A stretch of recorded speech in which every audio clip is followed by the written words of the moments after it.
I want y'all to pay close attention to this entire YouTube,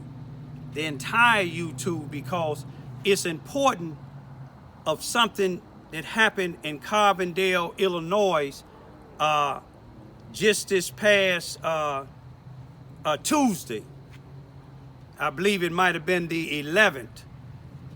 But I want you to pay attention to each one of the little sections of people that's speaking at the Carbondale, Illinois City Council meeting. The first one is about 4 minutes. It's a brother that's always speaking up for Carbondale, especially the east side of Carbondale, which is just like the southwest side of Charleston, Missouri, where it's majority blacks. And if you notice when this brother speaks, he speaks about affirmative action. He speaks about trying to get us jobs and things like that and getting better things built in our community like it is in other communities in Carbondale, Illinois. The same thing that I be doing here in Charleston, Missouri, doing it for free. But then after he get through speaking, I want you to listen to the white lady that's just now became head of the Carbondale United, and then after her, the one who says she done stepped down as Carbondale United CEO, Nancy Maxwell.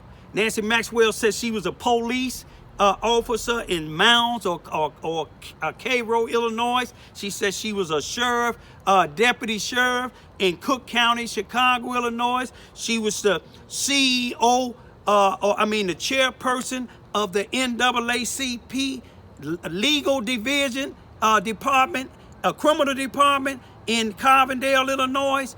When I filed a complaint against the Carbondale, Illinois Police Department for their mishandling of my son's death investigation, she never met with me one time. It's been over 2 years, and not nan time has the NAACP met with me. They haven't even contacted me and told me the findings of their investigation.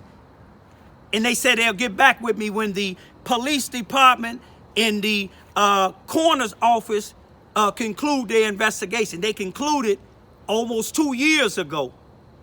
The coroner's office in June of 2021, they concluded suicide. In August of 2021, the police department concluded suicide.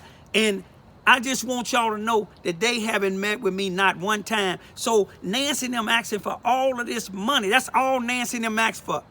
Every organization, she's a part of, I think, the Carbondale Black Commerce and several other groups.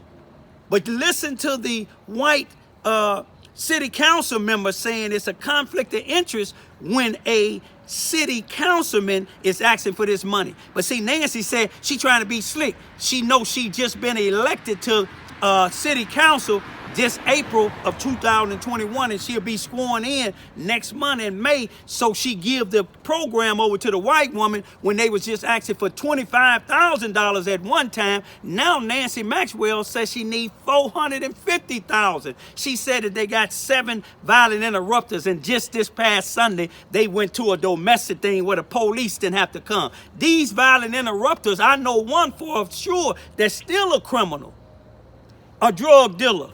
Used to be and still is. But y'all check this here out.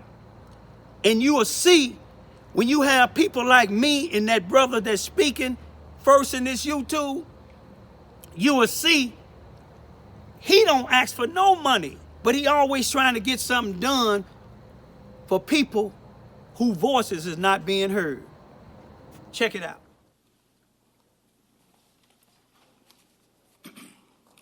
Elias Reed, Carbondale, Illinois. I've been a member of Labor's Local 227, 577, and 773 since 1988. That's Carbondale and Marion. The 322-2003 website states that the City of Carbondale and the Office of Diversity Inclusion Coordinator has created a new skilled workforce registration list form. The city encourages all Southern Illinois skilled craft construction workers to submit their information. The aim is to provide benefits to contractor and community skilled workers. The form asks, are you a union member, or are you in a union, the name of the union, race, and gender. During the 2023 City Council meeting, I stated the labor local union, of which I am a member, will be supporting Carolyn Harvey to be elected as the next Carbondale mayor. I asked Carolyn Harvey, would she be supporting the 1981-2008 City of Carbondale Affirmative Action Plan, 16% local minority resident, trainee, apprentice, journeyman, skilled craft contractor, construction worker, and employment requirement. Carolyn Harvey answered yes. I state that the new skilled workforce does not list local minority resident trainees. During the 3/14/2003 City Council meeting, item 8.3, use of ARP funds for parks and recreation discussion, I stated that the Illinois Municipal League document does not state that ARP funds cannot be used to purchase park playground equipment. A motion was voted for approval to use the ARP funds to purchase playground equipment for Parks and Recreation Department. I was later told that the money would be spent at Turley Park. The 4/7/2003 City News Flash states that the City of Carbondale will receive a $500,000 grant from the Illinois Department of Commerce and Equal Opportunity for improvement at the Superblock. My question is, does the City of Carbondale have any funding for improvements to Atticus Park, which is located in the Black Northeast community? Are you done with your comments? That's my question. Does they have any money? But was that the end of your comments? One more. Okay, One more question. if you would finish your comments. I attended a fentanyl Narcan workshop conducted by City Council member Ginger Wright at the Fields Apartments last year. And I wondered who in the world would be wanting to distribute fentanyl, a drug that would kill people. The 3/31/2003 article states that a California police union director, white female, her name is Joanne Sagonia, has been indicted for distributing fentanyl for the last 8 years. And but I'm saying she cannot do that by herself. It's just a tip of the iceberg. Okay. My question is, does the city have any funding for Atticus Park? Atticus Park is actually through the Carbondale Park District, not through the city of Carbondale. And you're bringing us council comments. Anyone else wanting to make comments? No other. Good throwback Thursday, March the 13th, 2023 is about 9:31 p.m. What I'm showing you all right now is a video interrogation of a guy that the police in Carbondale, Illinois, was interrogating. This guy by the name of Michael Vallant. I think his last name is spelled Valliant. Michael Vallant, they was interrogating him concerning the death of my son, Brian Lamont Johns, who was found hung on Friday, March the 19th, 2021 in Carbondale, Illinois, in a hallway. Michael Vallant's wife is white, Katie Babcock. That's Babcock. Babcock Vallant at the Carbondale Rebound High School. She used her maiden name, which is Katie Babcock. But she's married to this guy that's being interviewed. The police, this detective, they interviewed his wife, but at her job, and then they didn't document her interview. But her interview, he asked his Michael Valid wife, do she think that Michael Valid killed my son Brian over some meth? And when you see one of the comments that somebody that know Michael Valid made, you will see why he asked him that. But I want you to just listen to part of this interview. Reason why I'm saying it is because Nancy Maxwell in Carbondale, Illinois, in the Carbondale United organization, telling City Hall they need $450,000 for 7 violent interrupters that they have, and Michael Valid is one. If Michael Valid is one, and him and his wife got caught spending my son food stamps 39 days after he was dead, if Michael Valid is one of the 7 violent interrupters, I wonder what background does the other ones have. But just listen to part of this interview. You got to listen to it good. The police letting them know he identified him, Michael Valid, spending my son food stamp card by a T-shirt that he had on, and identified his wife.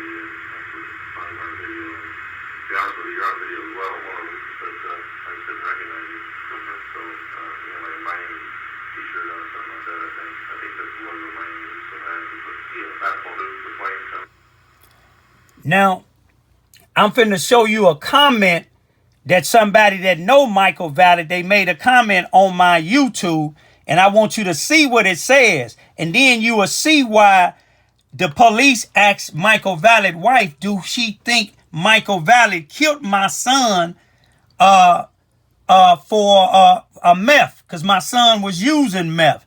Now look at this comment.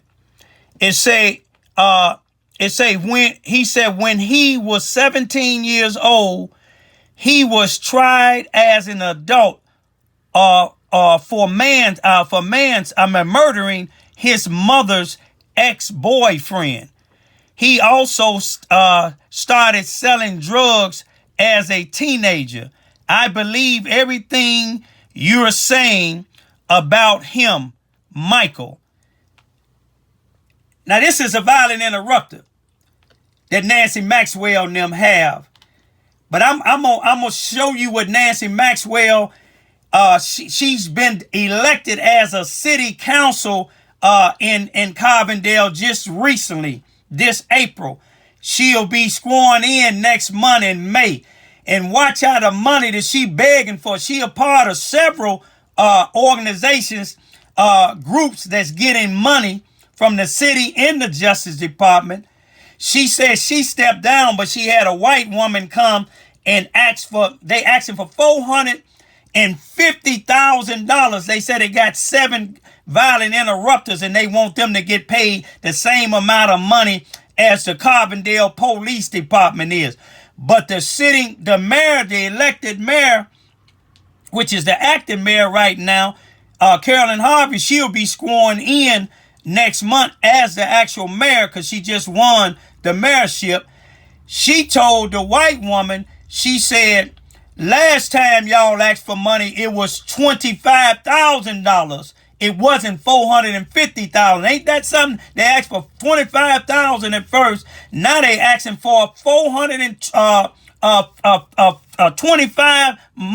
extra $1,000, $450,000. Nancy Maxwell and the Carbondale United ain't nothing about just money. All you got to do is just pay attention. They ain't about nothing but money. Nancy Maxwell don't speak about she was the chairperson of the Carbondale, Illinois NAACP, who took my complaint against the Carbondale Police Department back in May the 11th, 2021, and they yet to even answer my complaint. They didn't even never met with me. But here it is. She done hired a violent interrupter that was just interrogated about my son's death and getting caught stealing his food, using his food stamps while he dead. Now, what type of there's other 6, what type of background do they have? I'm going to leave it at that. Thank you. Hi, I'm Jessica Herricks with Carbondale United. We have been funded in the past for our restorative justice social programs that Victor, our citizen, spoke about earlier. We're working night and day to have a multi-pronged approach to solve violence in Carbondale. We're looking at it from a public health perspective. We have violence interrupters who are on the street stopping the spread of gun violence, which is a huge issue in Carbondale. If you can move that little timer, I noticed Carbondale United has a big fat 0 next to it. Last council meeting, we had several conflicts, but you know Nancy, I'm the brand new coordinator for Carbondale United. I promise you, if I knew I had to be at city council that day, I would have been to fight for our organization. I am humbly asking you to reconsider, hear us, help us solve violence in Carbondale, help us reassure our citizens that we're not just throwing money at police. We are actively working with social programs in the areas of Carbondale that need it most. Thank you very much. Okay, your program was funded at the previous year's level at $25,000, not at $450,000. It was a mention that we asked Could for, you lower the mic and for give your name? $450,000. Give your name, please. Nancy Maxwell. That we asked for $450,000, and I just want to clarify what that is for. The work that my violence interrupters do out in the community equals that to a police officer without a vest and without a gun. So $450,000 covers some of the salary. It covers the building that we have that we offer to any non-for-profit to do their events or speak or anything. We are out there in the community doing things. If you're going to give the police a big raise, we should be able to get a raise for the violence interrupters. We are doing the work. We had 7 people in there just last week off of arrest. But everything got cleared up. You know, we had on Sunday morning, my interrupter is at a domestic violence incident. It got cleared up. We didn't have to call the police in. You know, it's many instances of that we are doing. I can't pay anybody on $25,000. I want to say I appreciate it, and we'll be able to keep the building, but I won't be able to keep any employees or violence interrupters to keep going if we don't get any extra funding. Everyone asks for something to help. The survey that we paid $64,000 for indicates that you should have a cure violence program. We have it. Now we need the city to help us fund it. So I just wanted to clear up that we're just not asking for $450,000 out of the clear blue sky. We're asking it so we can continue to go. We're asking for so we can hire more violence interrupters in the community. We're asking it for a good reason, and we're doing good things in the community. And I think the next time before we do grants, we should actually visit these places. We should see what they're doing. It's one thing to look at stuff on the paper, but have you actually been out to the places that have these businesses and see what it is and make your decision after you see with your own eyes what the agencies are doing in the community? Thank you.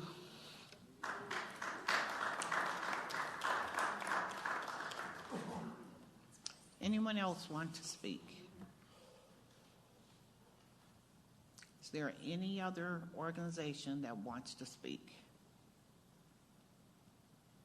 Last call. Any other organization that would like to speak?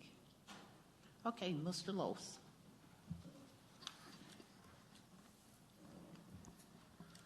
Okay, I think there's some confusion about certain things that I want to just clear up.